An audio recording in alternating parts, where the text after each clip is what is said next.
Selamat sore para pemirsa sekalian, khususnya pecinta Tosanaji. Uh, Assalamualaikum warahmatullahi wabarakatuh. Salam sejahtera untuk kita semua. Salam budaya, lestari budayaku. Uh, Selamat berjumpa lagi dengan channel Taste of Jogja, Dinas Kebudayaan Daerah Istimewa Yogyakarta, yang kali ini bekerja sama dengan uh, komunitas keris Largangsir dan Balai Merapi, Resto Balai Merapi. Kali ini kami mengambil lokasi di Resto Balai Merapi, dan sore ini menjadi spesial karena kita kedatangan seorang tamu istimewa, ya, yaitu seorang empu perempuan. Tentu saja kita tahu bahwa keris ini selalu diidentikan dengan laki-laki, dengan maskulinitas dan sebagainya, tapi ternyata kita akan berjumpa pada sore hari ini dengan seorang empu perempuan istimewa sekali karena dia jauh-jauh datang dari desa Aeng Tong Tong, Sumeneb, Madura, ke Jogja ini, yang kebetulan memang ada acara. Untuk itu kita jumpai dulu, kita sapa dulu Mbak Ika. Ya, halo. Selamat sore Mbak Ika. Selamat sore, Mas. Sehat beres? Alhamdulillah sehat. Alhamdulillah. Terima kasih sudah hadir di sini bersama kami di sela kesibukannya yang cukup padat, ya. Mbak Ika kali ini di Jogja sebetulnya dalam rangka sebagai salah satu partisipan di dalam Biennale Yogyakarta 2021, ya. Iya, benar. Nah, dan sore ini saya berhasil menculiknya untuk datang ke sini berbincang-bincang dengan kita semua seputar masalah keris, ya. Bisa diceritakan dulu Mbak Ika, kita langsung saja, ya. Oke. Bisa diceritakan dulu bagaimana sih Mbak Ika bisa tertarik pada keris? Apakah memang secara keturunan punya darah empu atau secara apa namanya dari keluarga memang dekat dengan keris selama ini? Ya, pertama mungkin terima kasih untuk komunitas Largangsir yang memang sudah di sosial media itu beberapa kali saya ikuti begitu. Komunitas yang menarik sebenarnya, Pak. Makanya kemudian ketika diundang ke sini saya dengan cepat menyetujui begitu. Ini kesempatan yang luar biasa begitu. Jika bercerita tentang awal mula dari saya menekuni dunia perkerisan ini, sebenarnya sudah dari sekolah dasar. Jadi waktu itu karena saya anak perempuan, jadi dekat dengan bapak pas kerja. Jadi ternyata tapi saya yang saya temui adalah dari kakek. Jadi yang ketemu langsung dengan orangnya, beliau juga masih bekerja begitu sebagai meranggi, tapi kakek saya itu. Jadi khusus pembuatan warangka saja. Pembuatan warangka, ya, meranggi, ya. Meranggi. Jadi terus ke bapak, ternyata bapak itu dulu awalnya justru diukir. Jadi bikin bilah keris, kemudian kinatah begitulah, ukir-ukir di bagian keris. Lalu saat kecil itu biasanya ketika bikin warangka atau sarung keris itu ada bekas kayu bor, bekas dibor begitu kan, ada serbuk kayu begitu. Ya, serbuknya. Dan waktu itu yang saya bikin mainan gitu. Jadi campur air, bikin kue-kue begitu. Kan anak perempuan ya. Jadi tidak ada niat untuk kemudian bikin keris atau belajar, itu enggak ada. Jadi pure dekat dengan bapak itu hanya bikin kue kecil-kecil di sampingnya. Lalu saya ingat sekali bahwa dulu bikin rangka scan kecil begitu yang enggak ada isinya, cuman saya berusaha samakan dengan punya bapak begitu. Terus bikin. Lalu ada salah satu tetangga saya itu yang beliau itu sudah jual beli keris di daerah kota di Sumeneb gitu, menawarkan untuk dibikinkan rangka scan-nya. Jadi warangka untuk tombak itu, tapi rangka sken yang khas Sumenep. Jadi kalau di daerah Jawa kan tombak itu biasanya di warangka yang tombak panjang dengan sticknya begitu. Ya. Tetapi kalau di Sumenep itu ada warangka khasnya untuk tempat tombak. Waktu itu saya kelas 5 SD kalau tidak salah. Uang jajan sekolah itu hanya 1.000. Jadi ketika ditawari untuk membuat rangka tombak itu saya dibayar 5.000 rupiah. Jadi Sudah banyak itu ya. sudah banyak waktu itu karena uang jajan saya ingat banget uang jajan itu masih 1.000 rupiah. Nah saya melihat itu adalah sebagai peluang untuk mencari pekerjaan begitulah. Anak SD punya uang 5.000, semangatnya untuk bikin lagi itu nagih. Gitu. Tetapi pas SMP sampai di SMA itu saya harus berhenti. Saya harus berhenti bekerja keris karena di Madura di Sumenep itu ada tradisi bahwa anak perempuan itu pesantren. Jadi harus di pesantren dulu SMP dengan SMA, baru lulus pesantren itu kuliah. Nah pas saat kuliah ini saya baru belajar bikin kerisnya. Jadi bikin bilah kerisnya itu pas sudah saat kuliah sih. Dan mulai suka ya ketagihan gitu. Karena tetapi tendensinya masih ekonomi. Jadi oh ini pekerjaan, oh ini menghasilkan uang begitu. Tanpa sedikit pun suka terus membahas sejarahnya itu benar-benar tidak ada sama sekali. Gitu ya. Nah baru lulus kuliah itu akhirnya bosan, ada jenuh juga bikin keris, kemudian kerja lewat keris, sampai akhirnya harus ke Jakarta. Jadi waktu itu sempat merantau ke Jakarta 2 tahun, tetapi akhirnya bosan lagi. Nah bosan lagi balik ke Aing Tong Tong itu kan dari Jakarta ke desa lagi itu sedikit gamang tuh. Culture Kan shock gitu ya. sepi gitu. Kita biasa di Jakarta keluar sudah ada gorengan, jajanan apa segala macam. Tetapi sampai di Antontong kan ya desa bagaimana sepi lagi. Akhirnya ya ke rumah ibu di Blitar.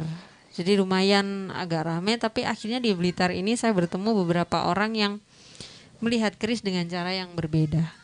Jadi mereka adalah orang-orang yang tidak punya tendensius secara ekonomi gitu melihat keris, tetapi benar-benar pure karena suka budayanya, suka dengan sejarahnya.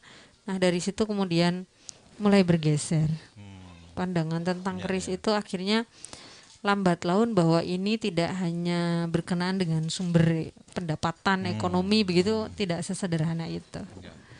Baru 2018 itu saya bersama dengan beberapa teman membuat proposal untuk penetapan desa wisata waktu itu ke kabupaten. Lewat proposal itu akhirnya saya belajar. Jadi tanya ke sesepuh desa begitu. Ini dulu seperti apa sih gitu. Kita bikin keris seperti apa. Terus akhirnya ketemu dengan banyak pengetahuan baru tentang bagaimana desa kita berkembang sebagai pengrajin keris saat ini. Mendata artefak-artefak yang ada di desa dan itu menjadi pengalaman yang menyenangkan.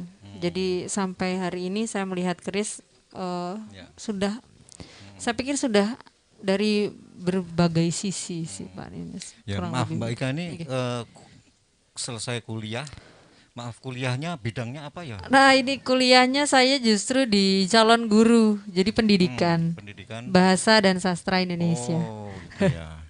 Ya cuman ada masuknya lah sedikit karena dulu ada mata kuliah folklore sastra lisan, jadi sedikit mempengaruhi gitu.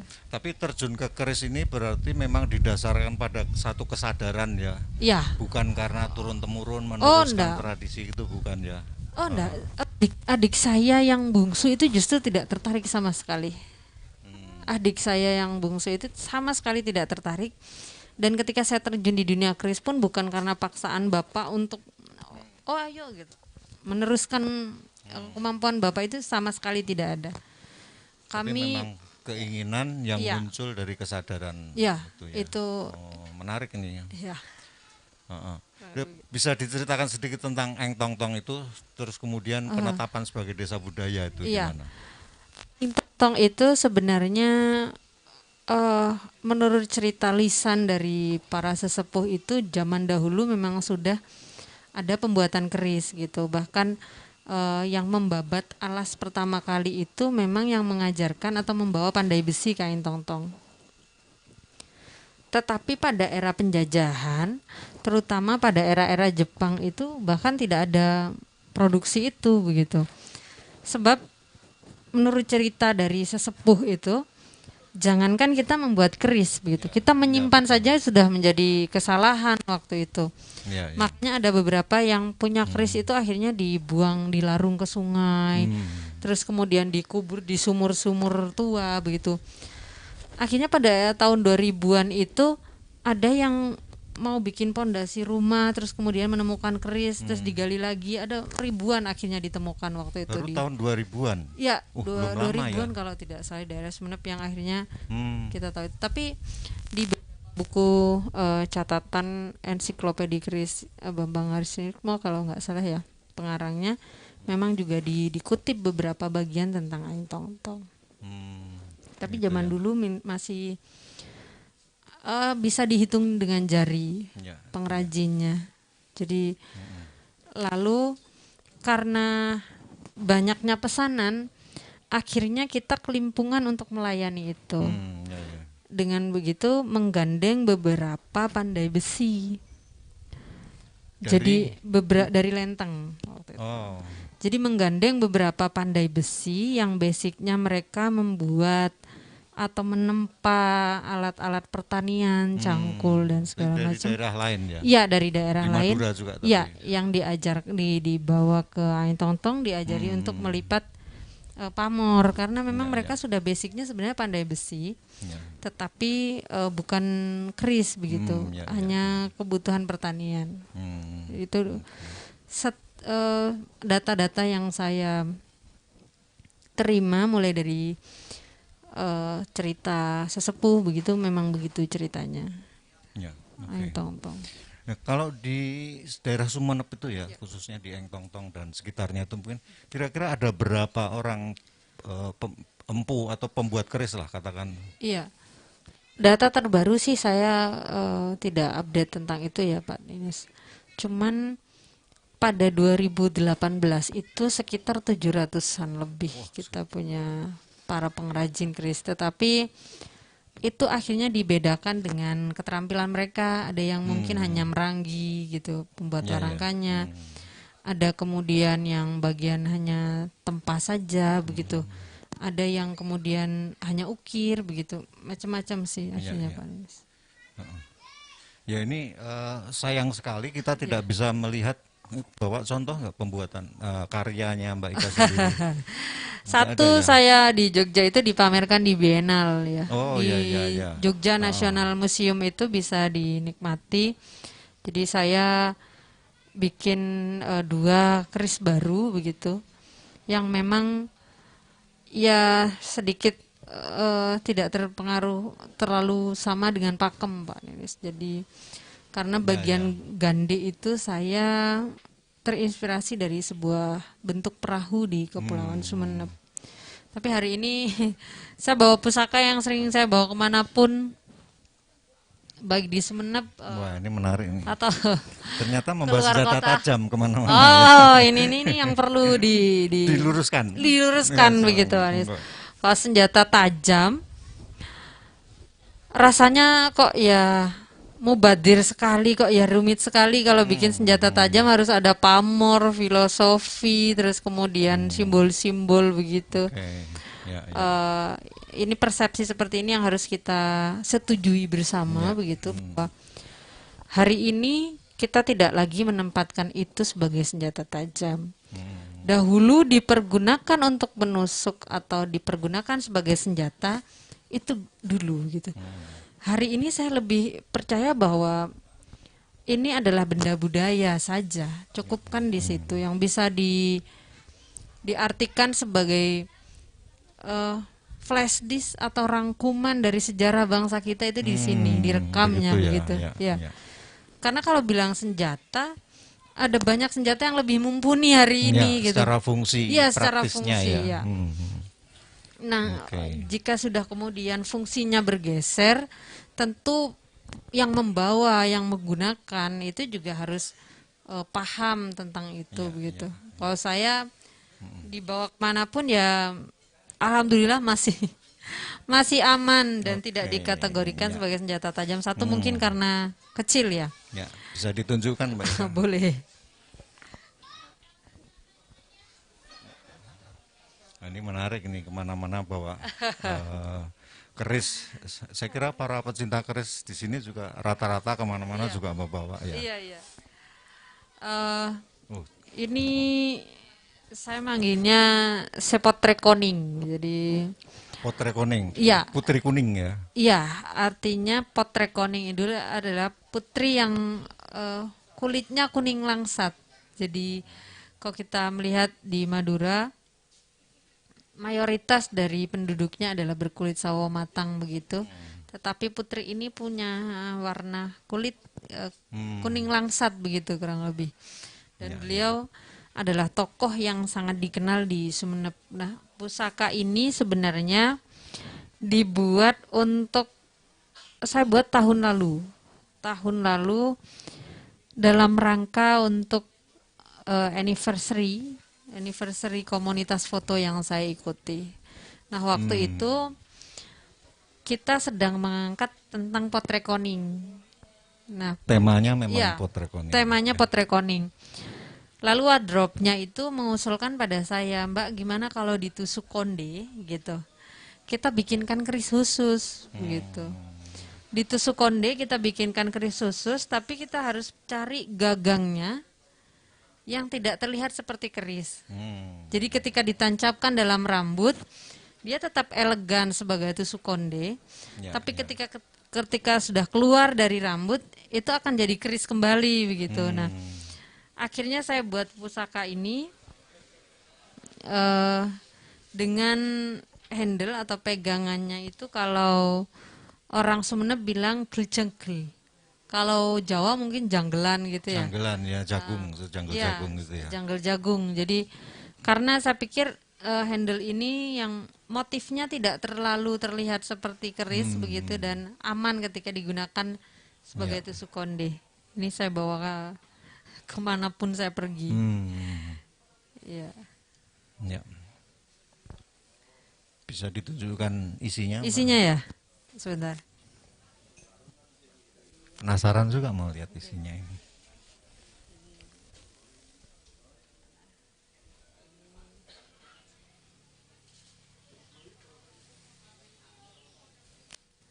Ini bisa termasuk pattern? Jimatan mungkin, jimatan, Pak. Lebih ke kecil jimatan lagi, karena kecil lagi. Ya. Dan handle-nya saya bikin dari tanduk menjangan. Tanduk. Karena kalau pakai kayu saya rawan ini ya ketika diukir, karena janggelan itu kan seluruh permukaannya memang harus ukir. Jadi saya takut susah di pas pembuatan begitu. Waktu itu juga saat pembuatan juga kita diburu-buru waktu sih, bener waktu itu.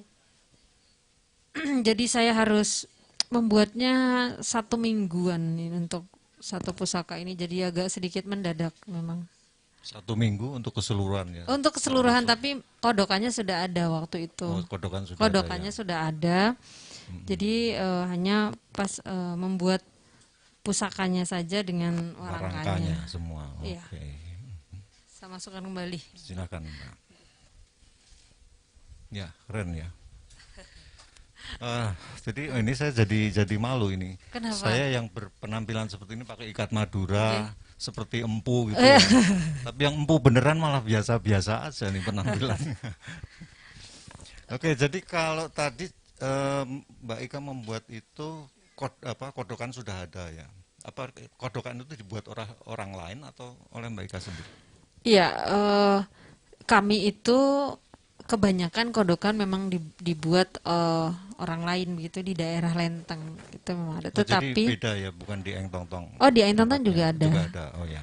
Jadi kami itu ada di rumah itu ada satu pandai besi yang memang kami ketika menggunakan atau membuat pamor-pamor aneh untuk hal-hal baru gitu. Untuk percobaan-percobaan baru itu kita pasti buat sendiri.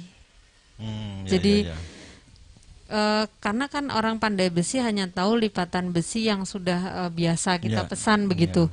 Dan untuk eksperimen baru kita bikin pamor-pamor corak baru, kemudian kita juga bikin bentuk-bentuk baru, itu kita biasanya lakukan di rumah. Di tempat saya sebelahnya itu ada satu tempat pandai besi begitulah. Jadi untuk eksperimen saja, untuk beberapa hari atau pesanan khusus begitu, kita pasti itu tidak bisa kita pasrahkan hanya ke pandai besi. Lebih begitu. Termasuk jadi, yang di Bienal ini, itu kita eksperimen dulu di rumah. Oh gitu ya. Iya. Jadi pada dasarnya seperti Mbak Ika ini bisa melakukan proses itu dari awal ya. Iya, dari awal sampai jadi dilakukan. Pada dasarnya, pada dasarnya kita kan sudah tahu lapisannya, berapa lapisan, terus kemudian bagaimana juga teknik melipatnya. Pada dasarnya kita sudah tahu itu. Tetapi karena ini termasuk dari proses industrial begitu yang kemudian harus menghasilkan banyak, maka kecepatan penyelesaian itu juga berpengaruh gitu. Akhirnya dibagi-bagi ke arah seperti itu. Oh, jadi sudah sistemnya sudah seperti industri juga ya. Iya, sistemnya juga sudah seperti itu. Untuk keris-keris yang industri itu jadi penempa sendiri, pembuat sendiri. Tapi untuk beberapa keris yang memang satu harus sesaji dan segala macam itu pasti awal mula itu kita kerjakan sendiri. Jadi karena kan itu berkenaan dengan hari-hari tertentu begitu kan. Karena kalau kita hanya pasrahkan ke pandai besinya, kita kan nggak kebagian waktunya gitu. Sedangkan kita juga punya aturan waktu-waktu tertentu untuk memulai begitu. Kurang lebih begitu. Tapi yang betul-betul empu dalam pengertian bukan sekedar pengrajin itu juga masih banyak ya di Eng Tong Tong.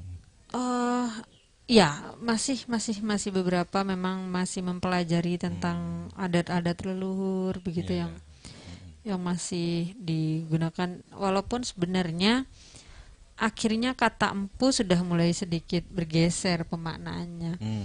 Karena kita juga sudah tidak, kecuali di Jogja ya, karena memang daerah istimewa dan memang masih dipimpin oleh Sultan. Tetapi di beberapa daerah termasuk juga di Sumeneb, kita akhirnya tidak punya sosok yang bisa mengkultuskan bahwa dia empu atau bukan. Kita akhirnya mengalami perluasan makna dari kata empu itu sendiri. Sama dengan mungkin arsitektur, dulu mungkin harus sarjana tertentu untuk menjadi arsitek. Tapi hari ini anak-anak SMK begitu ya. Tapi anak-anak SMK udah jago sekali arsiteknya. Saya kira sama itu di sini pun juga begitu, antara empu atau pembuat keris itu masih kadang kontroversial juga ya. Dia belum empu dan sebagainya. Ya itu perdebatan yang panjang. Yang panjang.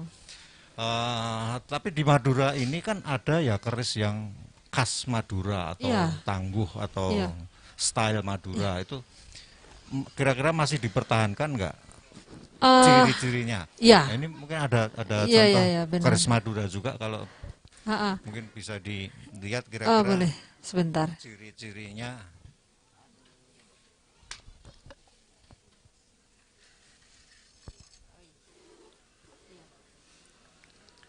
Madura ya ini, atau bisa boleh enggak apa-apa saya pegang. Walaupun sebenarnya ada beberapa ciri yang mirip ya, karena beberapa keris Madura juga mirip dengan brojol, atau ada jutekete itu di Sumeneb mirip dengan jala begitu. Tetapi ya doakan saja semoga saya bisa menulis itu gitu karena dalam proses masih Pak Ninus. Sedang menulis ini.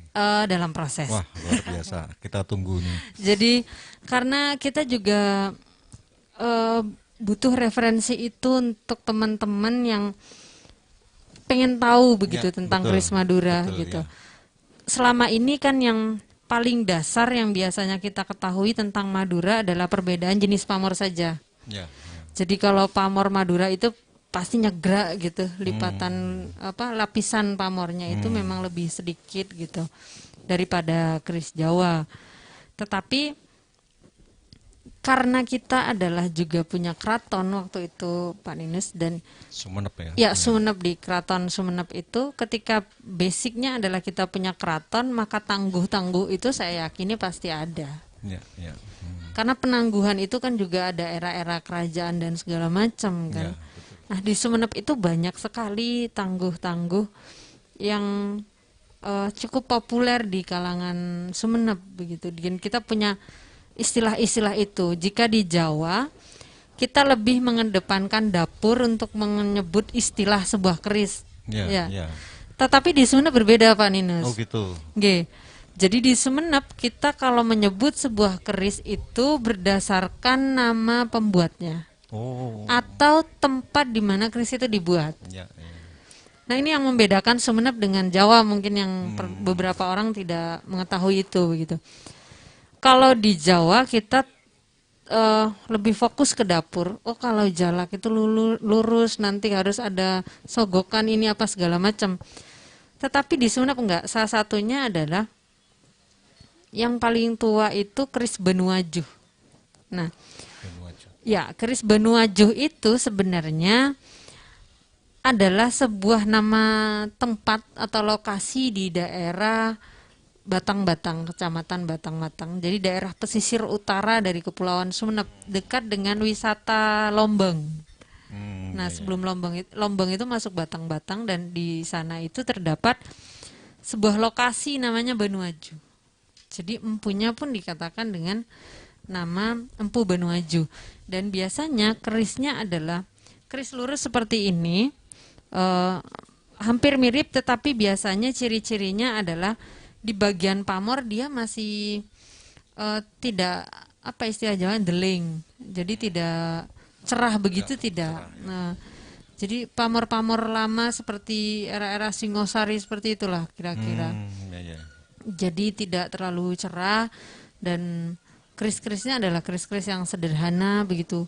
Dan beberapa tombak Benuajuh juga kalau di daerah Sumenep itu dijadikan sebagai keris-keris tindih begitu, mirip dengan sombru, terus kemudian betok begitu.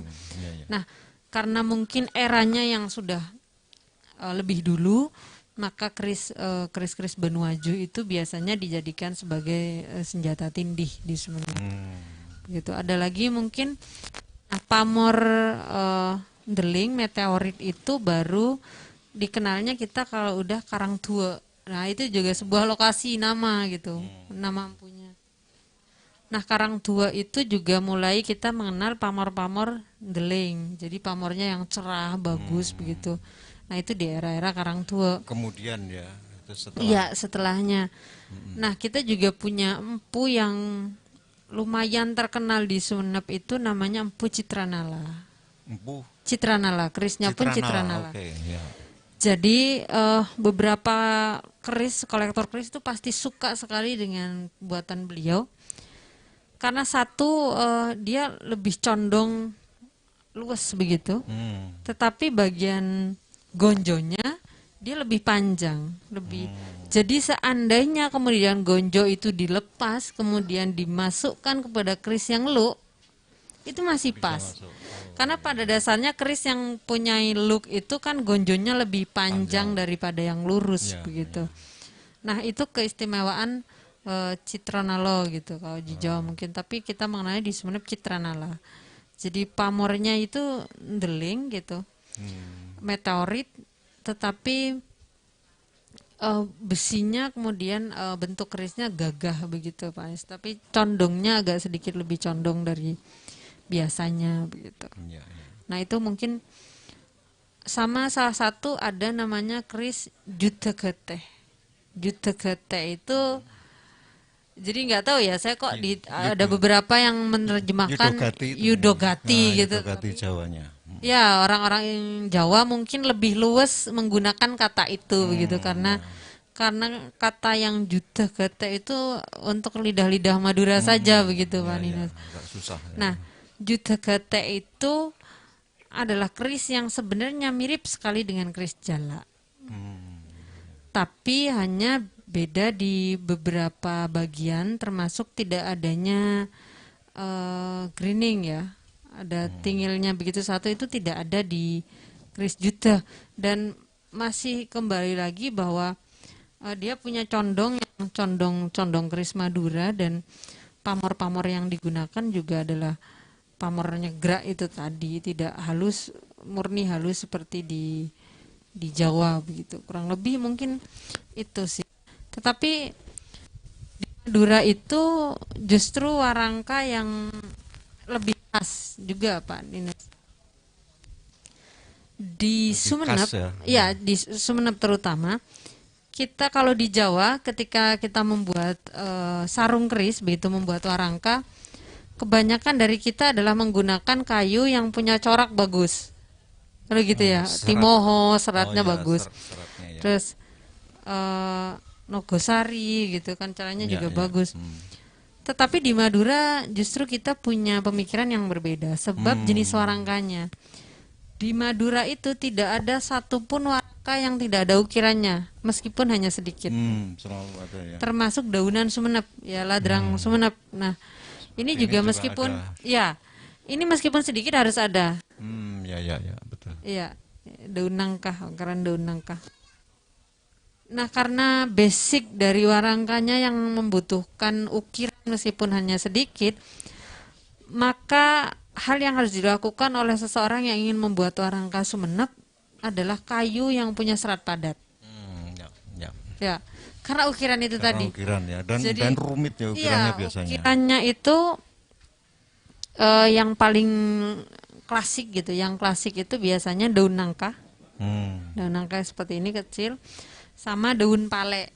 Nah, itu khas sekali di daerah Sumeneb.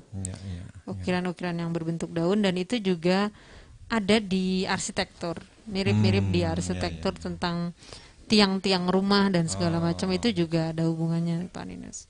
Motif ragam hiasnya ya. Ya, ragam hiasnya. Itu juga saya temui ternyata karena bienal ini saya temui juga di beberapa perahu. Jadi ukiran-ukiran itu yang kemudian bisa diteliti, bahkan ada unsur pecinan dan lain-lain. Ada pengaruh Cina dari motif ragam hiasnya. Iya, karena di Sumeneb sendiri kita punya Masjid Agung, itu namanya Masjid Jami, dan arsiteknya memang berkebangsaan, bukan berkebangsaan ya, berdarah Cina begitu. Gitu ya. Kita memang beberapa persinggungan itu ada. Ya, oke. Wah, menarik sekali ini. Saya kira pengetahuan kita pada umumnya di Jawa ini ya tentang keris Madura khususnya masih sangat sedikit karena memang belum banyak literaturnya ya. Yang menarik, yang mungkin beberapa teman akhirnya baru tahu, ketika bertanya kepada saya, handle Donoriko atau Tumenggungan seperti ini, gitu. Kita istilahnya begitu di Sumeneb, Nariko dengan Tumenggungan agak lebih miring ke kiri.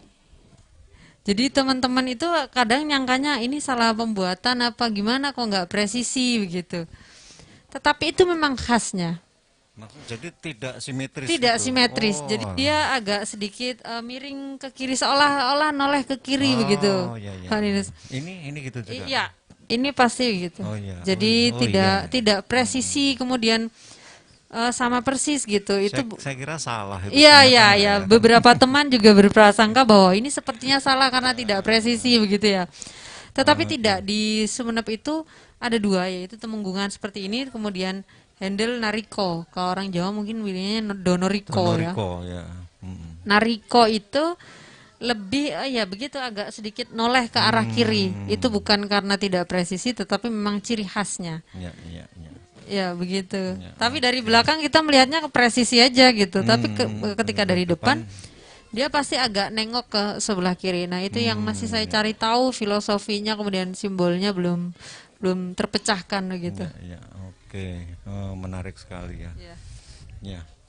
Oke, jadi Mbak Ika ini kan eh, di Jogja ini dalam rangka mengikuti Biennale Ya. Jogja ini ya, bisa diceritakan karyanya apa memang itu hanya keris atau karena gini maaf, Iya. di Biennale ini kan pameran seni rupa Seni rupa. kontemporer, Ya, ya. kontemporer Ya, ya. ya, Jadi ya, ya. kalau ini dari Mbak Ika ini dari wilayah keris yang adalah seni tradisi gitu ya katakanlah. Kemudian masuk ke wilayah kontemporer ini gimana ceritanya? Akhirnya saya jadi banyak belajar dan ini sepertinya sudut pandang baru yang harus dialami juga, dan ini menjadi oase baru menurut saya pribadi bagi penikmat keris. Karena akhirnya benda yang kita sukai ini ditempatkan sejajar dengan pada seniman-seniman modern. Saya akhirnya berpikir belajar bahwa kalau kita hanya menjadi bangsa yang copy paste, bangsa yang hanya dapurnya hanya sekian dan itu selesai, akhirnya dunia kita hari ini, kebudayaan hari ini tidak menghasilkan apapun. Jadi kalau kita hanya berpatokan pada sebuah pakem, hanya itu saja yang kita otak-atik, kemudian bikin lagi, tanpa kemudian menghasilkan hal yang baru, akhirnya budaya kita akan stagnan di situ, tidak ada perkembangan. Akhirnya kita tidak punya narasi-narasi baru untuk menciptakan menjadi karya baru gitu. Nah, masuk di dunia seni rupa kontemporer ini yang justru memberikan saya pelajaran bahwa jika zaman dahulu keris ini dijadikan sebagai alat untuk kemudian ekspresi dari kehidupan sosial masa lalu gitu. Lalu ekspresi kehidupan sosial berbudaya kita hari ini apa? Itu pertanyaan besar sekali bagi pribadi saya yang sebagai pengrajin. Apakah narasi-narasi hari ini di sekitar kita akhirnya tidak menimbulkan imajinasi baru? Itu tentu tidak mungkin. Nah, hal-hal yang seperti itu yang saya bawa ke Biennale. Bahwa seni kriya, seni kebudayaan masa-masa lalu itu juga harus dinikmati dengan cara yang modern. Nah, makanya keris yang saya bawa itu adalah gandeknya, meskipun ketika jadi saya baru ngeh gitu, mirip gandhi keris lar merengeng gitu kan. Walaupun sebenarnya niat awal pembuatannya adalah memang saya fokuskan untuk membentuk, menyerupai bagian-bagian perahu di Kepulauan Sumeneb. Nah, narasi yang saya bawa adalah tentang perompak. Jadi abad ke-17 sampai 19 itu di perairan Madura itu, ya walaupun abad-abad itu di Indonesia juga sudah banyak ya tentang perompak dan semacamnya. Tetapi di Madura itu abad ke-17 sampai 19 itu sedang ramai-ramainya Pak Ninus. Ini Jadi maaf, ini soal karya yang ada ya, di yang Biennale karya itu ya? yang ada di Biennale, narasi-narasi baru yang berusaha saya sampaikan untuk kemudian direkam sebuah karya di keris begitu. Nah, jadi perompak ini yang akhirnya mempengaruhi beberapa wilayah, bahkan di Kepulauan Sumeneb, di Kangian itu masyarakatnya masih punya traumatik tentang lanun, tentang perompak gitu, karena istilah di Sumeneb itu adalah lanun. Ya. Karena mereka sampai terusir dari tempat mereka. Jadi ketika perompak sampai di kepulauan gitu, mereka harus naik ke pegunungan dataran tinggi, ke tere istilahnya, untuk kemudian menghindari perompak. Karena siapapun yang ditemui pasti akan dijadikan budak untuk dijadikan kru di dalam perahu begitu. Perompaknya itu dari mana itu? Nah, ketika itu data yang diterima, ketika kita sudah menggunakan kata lanun sebagai istilah perompak, maka kemungkinan besar yang mempengaruhi tempat itu adalah perompak-perompak dari Mindanao, Filipina. Dari daerah situlah. Nah, bahkan di Kepulauan Kangean, dari saking traumatiknya terhadap kejadian itu begitu, mereka sampai membuat sebuah jajanan pasar yang dibuat dari ketan hitam, dan itu namanya jajan lanun. Jadi ketika mereka memakan jajanan itu adalah simbol perlawanan terhadap Lanun. Nah, narasi-narasi seperti ini yang kemudian saya ingin tuangkan di Bienal Jogja gitu. Dan ada salah satu dari anak buah Trunojoyo yang kemudian ketika junjungannya sudah mati, dia tidak tahu mengekspresikan perlawanannya terhadap kolonial itu lewat apa. Akhirnya dia memilih menjadi perompak. Sisi-sisi lain yang harusnya kita lihat dari seorang Lanun yang mungkin kita anggap sebagai tokoh antagonis gitu. Tetapi di balik itu mereka juga punya simbol-simbol perlawanan terhadap kolonialisme begitu. Nah, hal-hal seperti itu yang akhirnya saya tuangkan di karya di Bienal Jogja. Makanya ada perahu yang kemudian ada pamornya begitu di bagian sisi kanan dan kiri, menunjukkan bahwa itu adalah perahu yang memang sudah punya tujuan khusus, azimat-azimat tertentu, raja-raja tertentu yang dituangkan dalam besi itu tadi. Kemudian ada keris juga ya. Ada dua bilah keris. Satu itu ya yang saya ceritakan gandinya mirip lalengeng. Tetapi pola pamornya adalah gengganyot, gengganyot. Ya. Terus yang satunya itu saya sengaja membuat keris dengan lipatan-lipatan Jawa. Tetapi pada bagian ujung bilahnya itu seperti mata kail pancing begitu, karena kita waktu itu tema besarnya adalah Oseania gitu, Pasifik, tentang bagaimana kepulauan-kepulauan dan laut-laut di Indonesia. Kurang lebih begitu sih. Menarik sekali. Nah, mungkin bagi teman-teman yang ingin penasaran, yang ingin tahu lebih banyak, silakan berkunjung ke Bienal. Iya, di Bienal di JNM, di Jogja National Museum. Ya. Oke, menarik sekali Mbak Ika. Oke, saya kira untuk babak akhir ini ya perbincangan kita yang santai kali ini.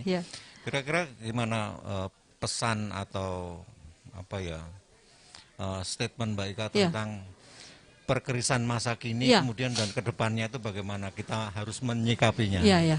Saya bersyukur sekali ya ada komunitas seperti Largangsir ini. Sumpah, saya bersyukur sekali ibu-ibunya juga datang untuk menyemangati suami-suaminya begitu. Karena karena begini, ada beberapa istri-istri yang bahkan tidak terima ketika suaminya mengeluarkan uang untuk benda yang apa sih ini begitu. Itu juga saya rasa bukan perkara yang sederhana gitu.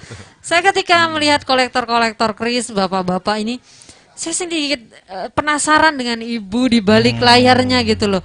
Mereka kok juga punya kesadaran untuk mencintai budayanya mau tidak mau. Kita juga tidak bisa melihat bapak-bapaknya yang hanya belanja keris, nyimpen keris gitu. Ditanya berapa beli 300, padahal 3 juta. Itu di belakang layar Pak, tidak usah disebut di sini, nanti diinterogasi semua bapak-bapak ini.